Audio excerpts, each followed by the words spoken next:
They laughed at her size. They mocked her everywhere she went. Everyone told her to lose weight. But the day Amara finally decided to lose weight, nobody warned her how dangerous the journey could be. Until Amara woke up in a hospital bed, surrounded by machines, her kidney failing, her liver shutting down, and her life hung by a thread. What nobody knew was that the real danger wasn't the pills, it was the shame that pushed her to take them. Welcome to Folktales by Chisom. Here, every story is crafted to inspire, teach, and entertain. Lean back, relax, and let the story begin. Amara never forgot the moment her world cracked. It happened on a Saturday morning, hot, noisy, crowded, at her cousin's traditional introduction ceremony in Surulere. Music blasted, women danced, uncles argued about bride price, and children chased each other through the compound. But Amara wasn't thinking about any of that. She was thinking about how tight her wrapper felt around her stomach. She stood quietly in one corner, fanning herself, praying no one would call her out. Family events always made her uneasy. There were too many aunties with too many opinions and too little compassion. She thought she was safe until she heard laughter behind her. Loud, sharp, targeted. See us, this girl big like generator, a woman shouted, her voice cutting through the music like a blade. Several heads turned, people chuckled. Even strangers stared at her as if she were an exhibit. Heat flushed through her chest. She looked down, pretending not to hear, pretending she wasn't dying inside.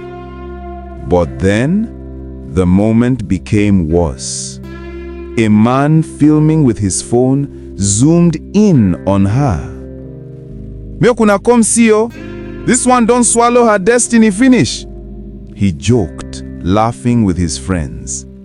The crowd roared. Amara froze. Her fingers trembled. She wanted to disappear. Her mother, who had been greeting elders, rushed over. "Amara, let's go inside," she whispered, pulling her daughter gently away. But the damage had already been done. People were still snickering as she walked past, some whispering loud enough for her to hear. She too fat. Now so she won't find husband. She know they tired to the chop. Inside the guest room, Amara sat on the edge of a bed, breathing heavily. She felt like the walls were closing in on her. "Mommy, why do people treat me like this?" she whispered, tears burning her eyes. Her mother sighed deeply. "My daughter, people can be cruel, but you must not allow their words to kill your spirit." But the words already had. Later that night, Amara lay in bed scrolling through her phone, still shaken. Notifications kept flooding in. She opened TikTok and her heart dropped. The man from earlier had posted the video, and it was going viral. Almost see size. Now human being be this? Shall not fall on person, no? She go soon bust. Hundreds of comments, thousands of views, her face mocked by the entire internet. Her hands shook so violently that her phone slipped from her grip. She curled into herself, sobbing into her pillow until her throat hurt. By Monday morning, she dreaded going to work. Entering the bank felt like stepping into fire. Some colleagues smiled at her, but the way their eyes followed her sighs made her skin crawl. One male employee whispered to another, "Bro, na she dey trend online, no? The big girl where they post." They laughed. She heard. She pretended she didn't, but each laugh stabbed deeper. On her way home that evening, she tried entering a tricycle. The driver frowned. "Madam, I no fit carry you. This one pass capacity." People looked. Someone snickered. Amara felt her heart drop into her stomach. That night, for the first time, she stared into her mirror and whispered, "I can't live like this anymore." And that was the moment, quiet, painful, desperate, when her fate shifted. She didn't know it yet, but that whisper would lead her down a path far darker than anything she had faced before. For 3 days after the humiliation, Amara barely spoke to anyone. She moved through life like a shadow, going to work, returning home, shutting her door and collapsing into silence. Her appetite vanished, her confidence vanished, her will to socialize vanished. But the worst part was how the world responded to her pain. Her viral video had reached over 200,000 views. Whenever she opened her phone, new cruel comments waited like knives. "She's too big, abeg. Jim no dey Lagos. No wonder her boyfriend no dey show her outside. This one get boldness, so still dey attend party." Each word pushed her deeper into a dark hole. Even Chike, her boyfriend of 2 years, handled her with awkwardness, as if loving her publicly became a burden now that strangers were mocking her size. One evening, she called him, her voice low. "Babe, you've been quiet. Are you ashamed of me?" He hesitated. That hesitation stabbed deeper than any comment online. "It's not that. It's just, I didn't expect the video to spread like that. People are talking everywhere. Let's just lay low for a while." Lay low.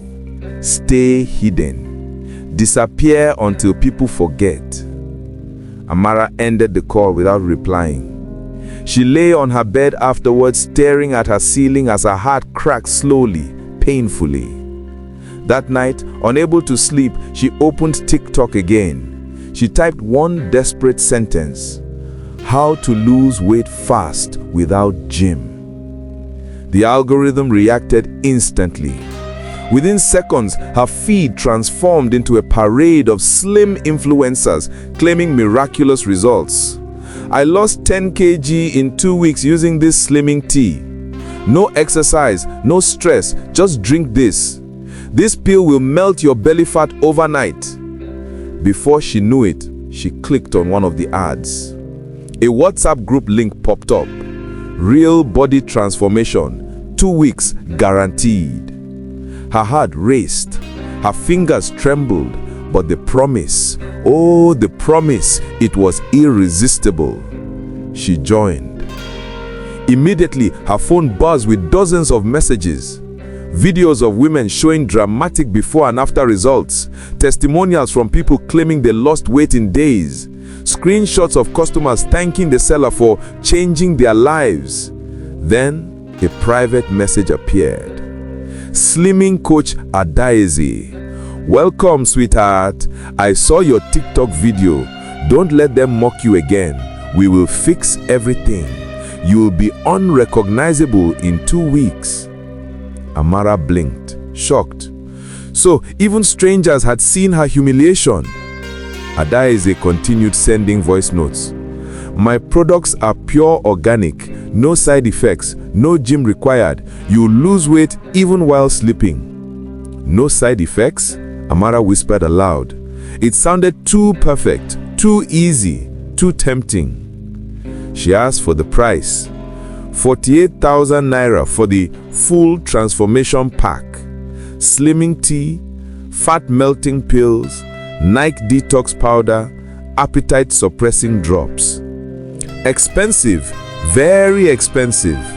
But so was her pain. She hesitated for several minutes, staring at the screenshots again. Women shrinking dramatically, smiling confidently in their after photos. A world she wished she belonged to. Then she transferred the money.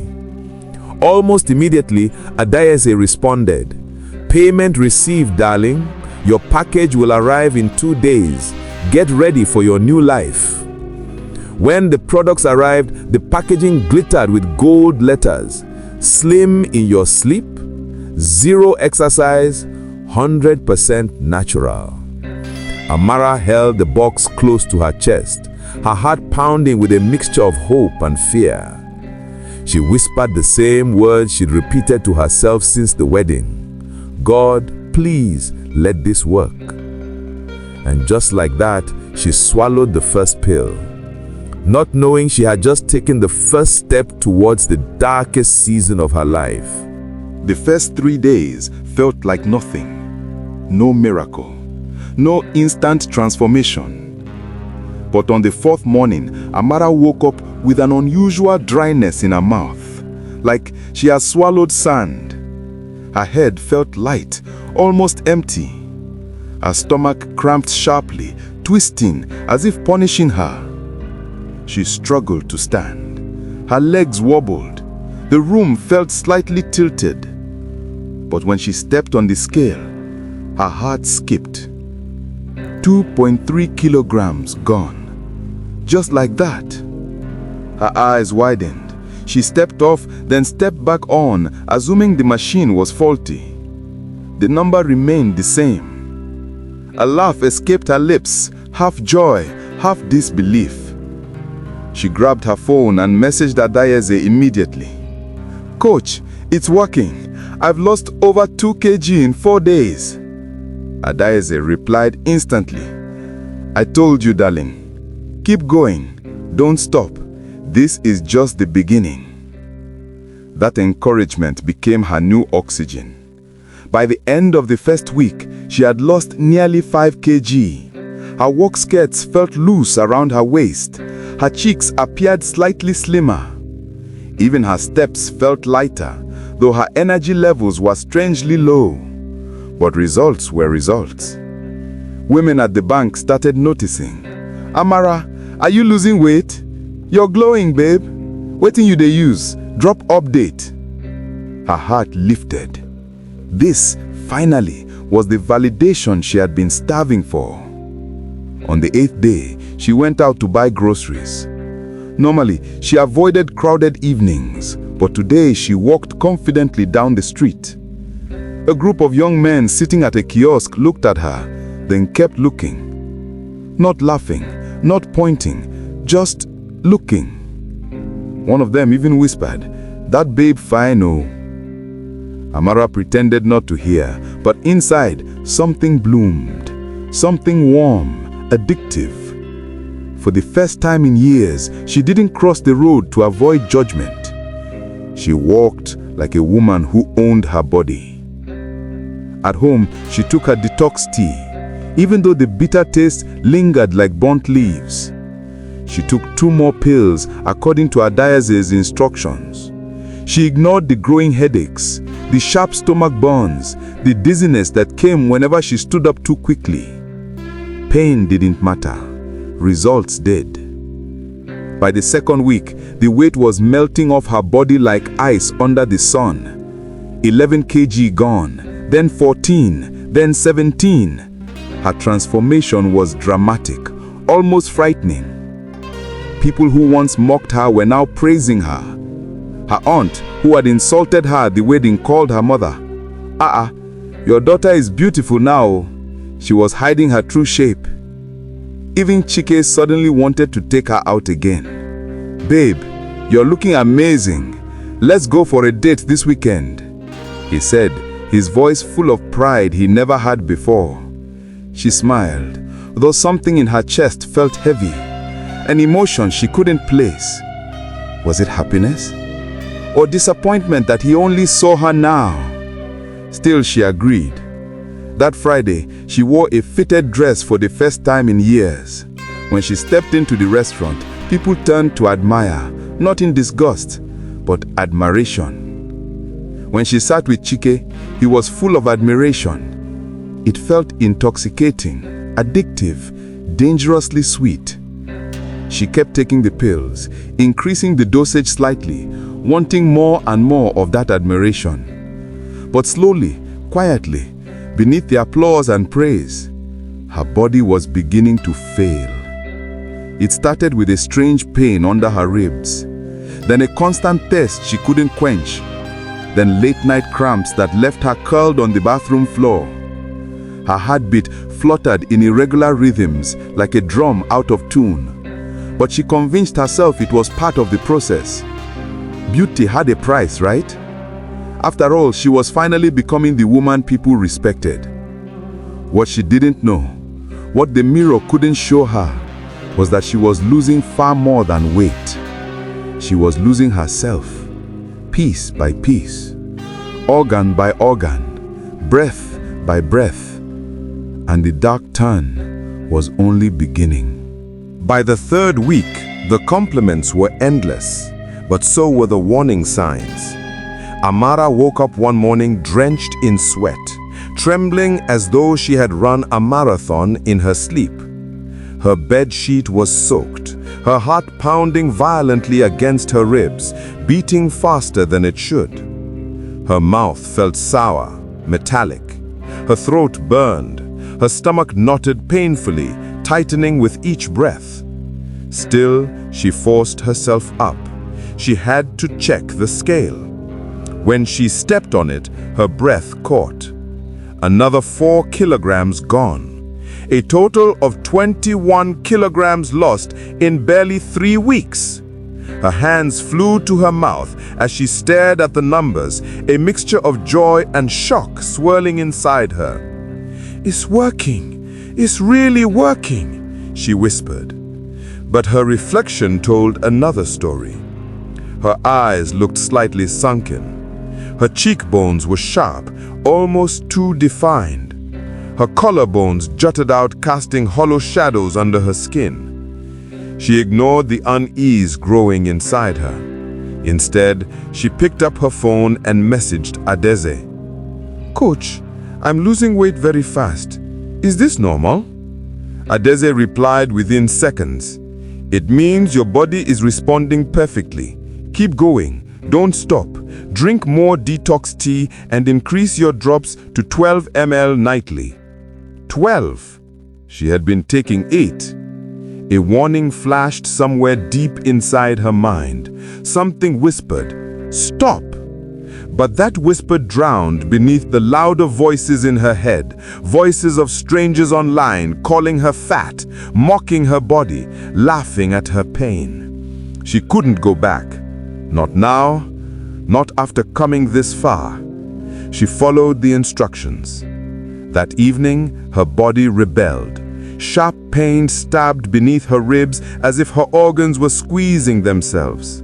She bent over the sink, gasping for air. Her vision blurred, her breath shortened.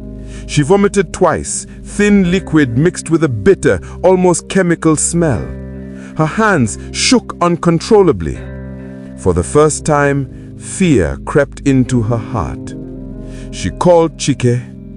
"Babe, something is wrong with my stomach." Chike sounded irritated, not concerned. "Maybe you're dieting too much. Rest more. I'm with my guys, I beg." He hung up before she could speak again. Her heart cracked, not just from pain, but from the realization that she mattered to him only when she looked good. She lay on the bathroom tiles, breathing shallowly. Tears slid down the side of her face. "This is all too much," she whispered.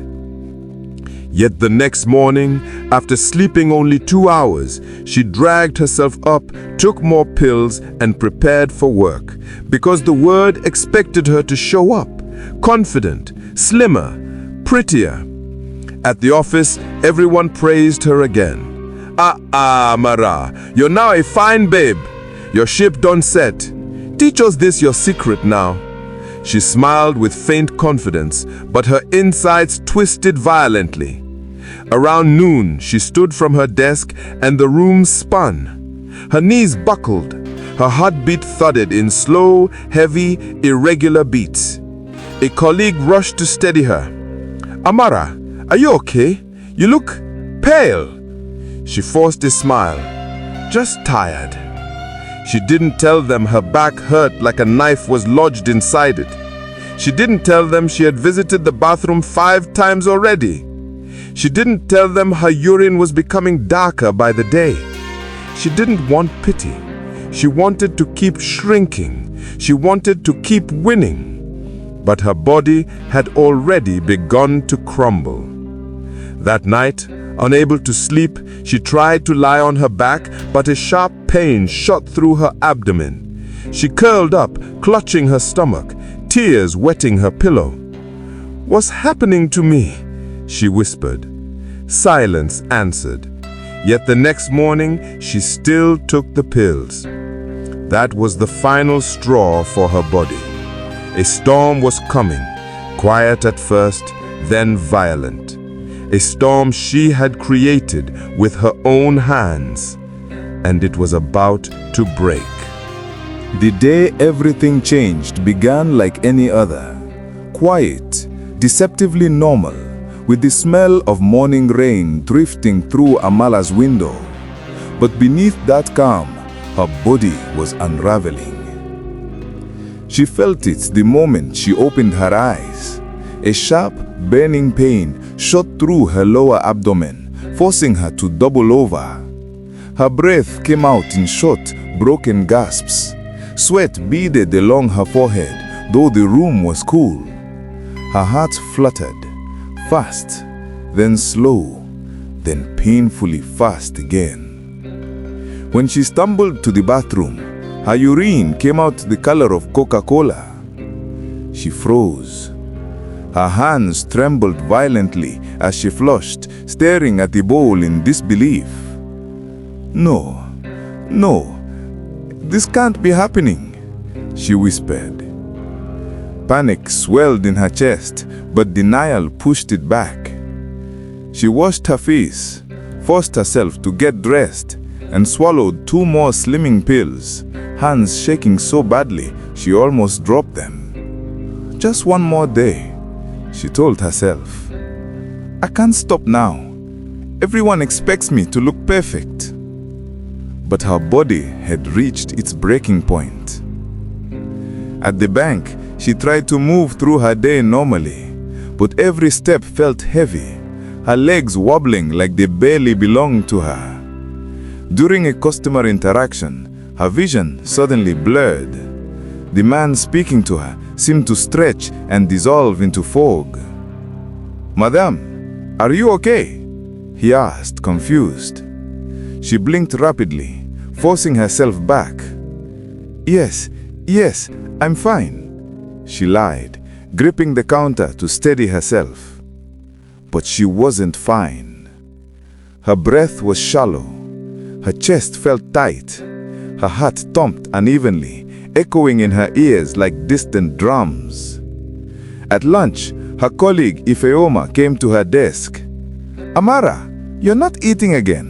she asked. "I'm not hungry," she whispered. She hadn't been hungry in days. "What's wrong with you? You look tired, and you're too skinny now. Are you sure you're okay?" The concern in Ifeoma's eyes made something twist inside her. Shame, fear, stubbornness. "I'm fine," she repeated. "Please, I'm fine." But she could see the truth in Ifeoma's eyes. Her co-workers weren't admiring her anymore. They were worried. Some even whispered when they thought she couldn't hear. "Is she sick? She's losing weight too fast. Her eyes look hollow."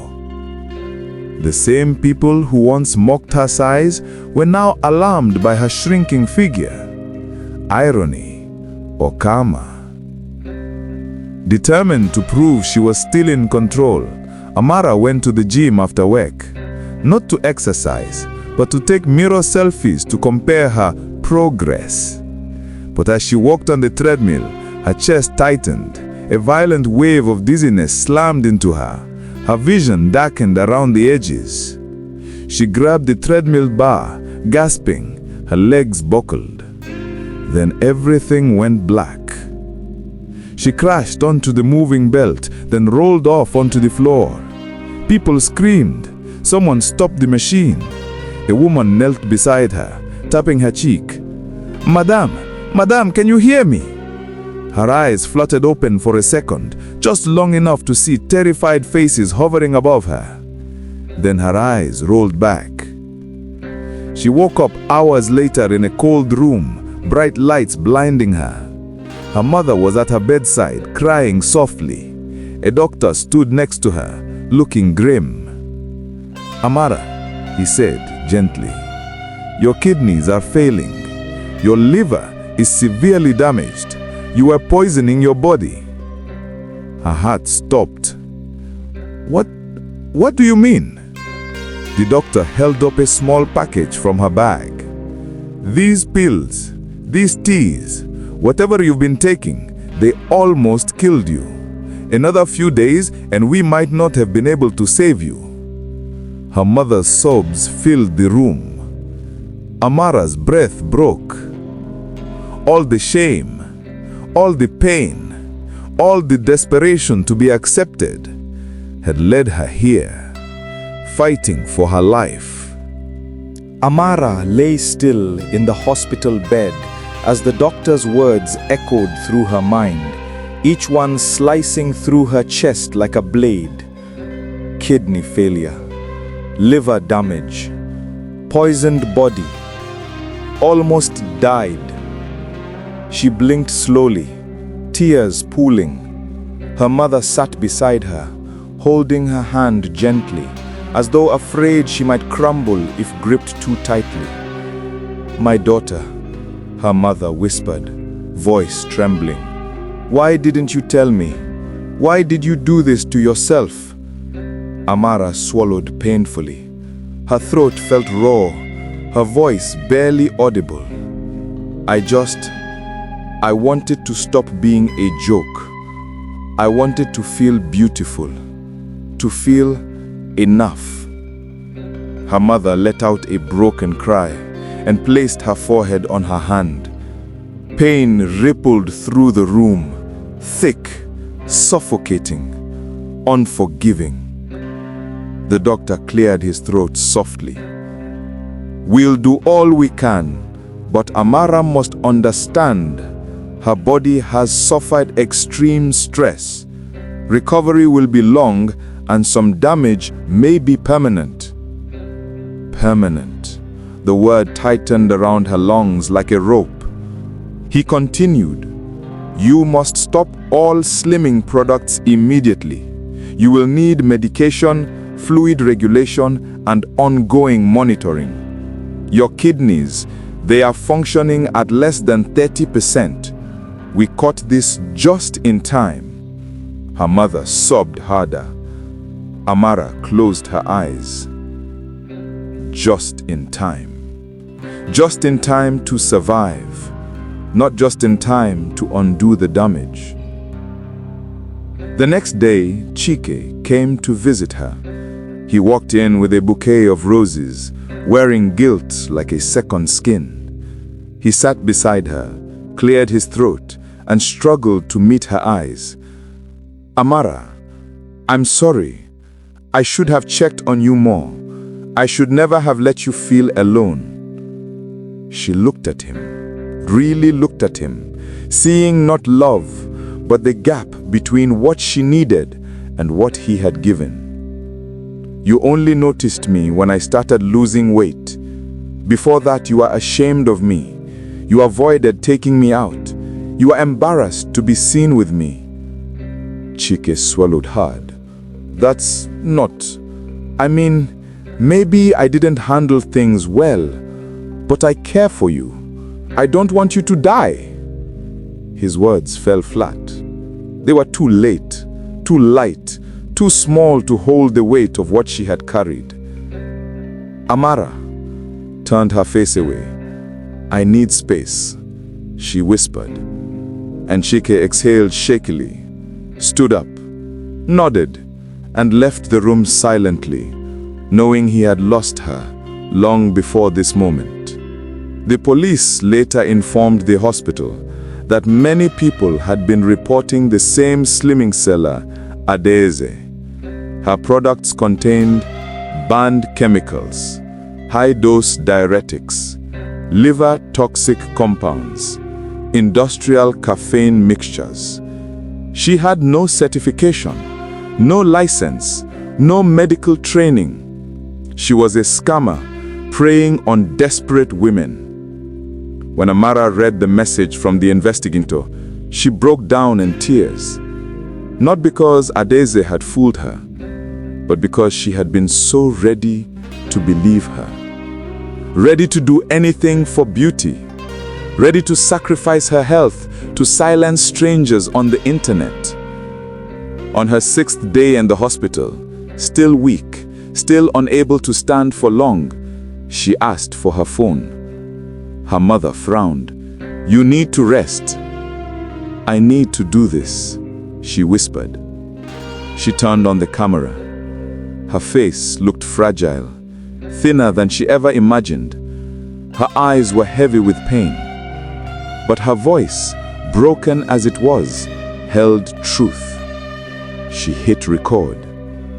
"Hi, my name is Amara. I nearly died trying to lose weight in 3 weeks." Her voice shook. "I wanted to stop people from mocking me. I wanted to be beautiful. But instead, I destroyed my kidneys, my liver, and my peace." A tear slid down her cheek. "If you're thinking of taking slimming pills, please don't. Please. Your life is worth more than any body size." She posted it. Within hours, the video exploded. Hundreds of thousands of views. Women sharing their own fears. Men apologizing for mocking body sizes. People thanking her for the warning. Her story spread far beyond Lagos, across Nigeria, across Africa, across the world. Amara became a symbol, a lesson, a caution, a survival. Weeks later, she was discharged. Her body was smaller, but not from beauty, but from damage. She walked slowly, got tired easily, and had to keep up with strict medications and diets. Her kidneys would never fully heal. Her organs would never function the same. But she was alive. One evening, as she stood before her mirror, thin, frail, scarred, she didn't whisper negativity. She whispered truth. My body deserved kindness, not punishment. And for the first time, she believed it. Because beauty didn't almost kill her. The world's cruelty did. But she survived it. And she would rebuild, step by step, with self-love and the strength of a woman who learned the hardest way, that the price of beauty should never be a life.